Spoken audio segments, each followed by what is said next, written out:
Hey everyone, InkySora here. Let's see, to continue with this, novel here. Chapter 1. Also, this back to, personal POV, by the way. Megamind grew up to be a real villain inside that prison. He was so evil and so cunning that he was locked up under special security. One day, the warden came to check up on Megamind in his cell. A guard pressed a button, and the warden spoke to Megamind through an observation window. It wasn't safe to get any closer to the villain, who was strapped to a chair. Still working on your autobiography? The warden asked. Editing, actually, Megamind replied. I want to get it down to a breezy 900 pages. For kids. The warden shook his head. You sicko.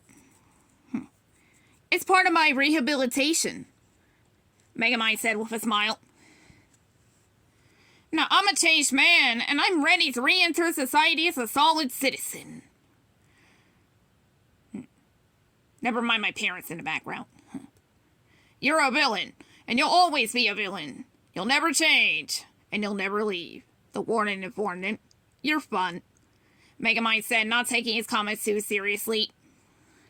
The warden picked up a box. You got a present in the mail. Is it a pickaxe? Megamind asked. The warden ignored Megamind and unwrapped the box. Inside was a gold watch with a note attached. From Metro Man. To count every second of your 85 life sentences, the warden read. That's funny. Never thought Metro Man was a gloating type. The warden turned the watch over in his hands and slipped it on his wrist. It was way too nice a waste on the likes of Megamind. He does have nice taste, the warden said, admiring the watch. I think I'll keep it. And with that, he turned to leave. Oh, warden, Megamind called after him. Any chance, so you could give me the time? I don't want to be late for the opening of the Metro Man Museum.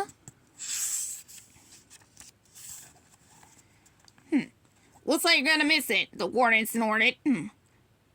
By several thousand years. He turned on his heels and left.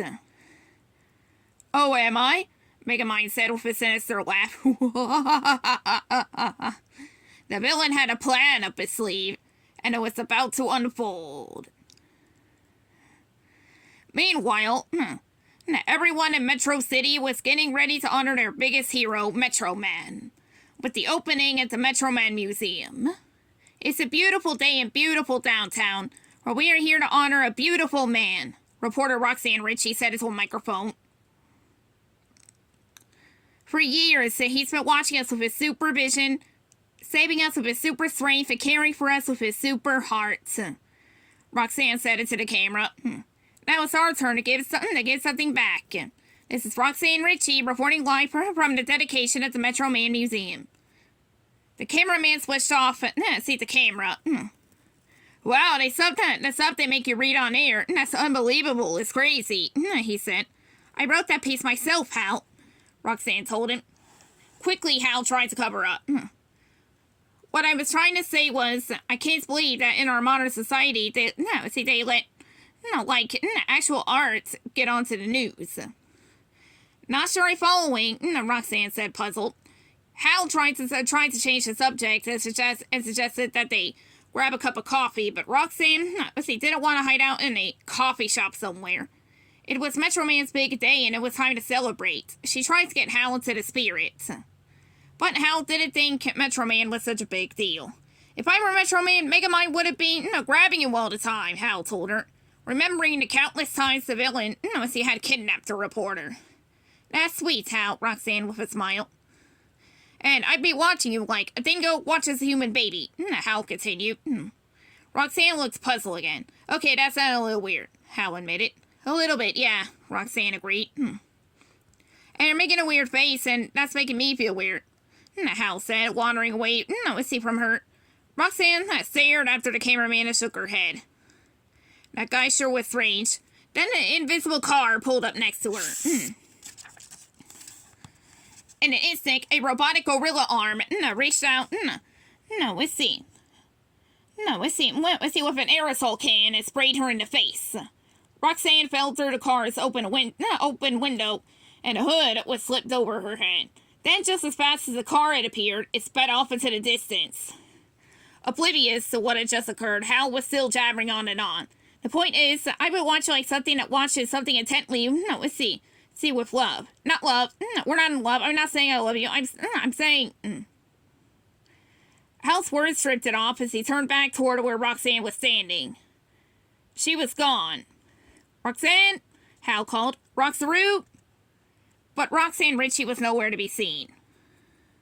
Back inside the cell block, the warden was walking down the corridor. Suddenly his new watch began to beep. Was it some sort of alarm? No. The watch face slid open, and a miniature scanner appeared. With a flash of light, the warden was transformed into a perfect likeness of Megamind. Not knowing what had just happened, the warden continued to stroll down the hall. Get back to work, he said to two guards who were playing cards with a prisoner. The city doesn't pay you to loaf. The guards looked up and were shocked to see Megamind standing before them. Quickly, they drew their guns. Whoa, what are you doing? The warden asked, still not realizing that he had changed into the villain. It's me, the warden, he insisted. The guards grabbed him and dragged him off to Megamind's cell block. Once inside, they strapped him to his chair. As the guards turned to go, the real Megamind, who was hiding behind the chair, reached around and slipped the watch off the warden's wrist. Instantly, the warden turned back into himself. You fools, the warden cried to the guards. He tricked us again. The guards looked up and saw the real Megamind at the door. You were right, Megamind gloated. I'll always be a villain. With that, he turned the dial on the watch's disguise generator. It transformed into the warden. Wiggling his eyebrows, Megamind as the warden stepped through the cell door, shutting it behind him and trapping the warden and the guards inside. Out in the hall, Megamind pulled a lever and the doors to all the cells flew open. It was a chaotic scene as the prisoners fled their cells, but Megamind remained calm as he walked through the prison gates to freedom. To be continued.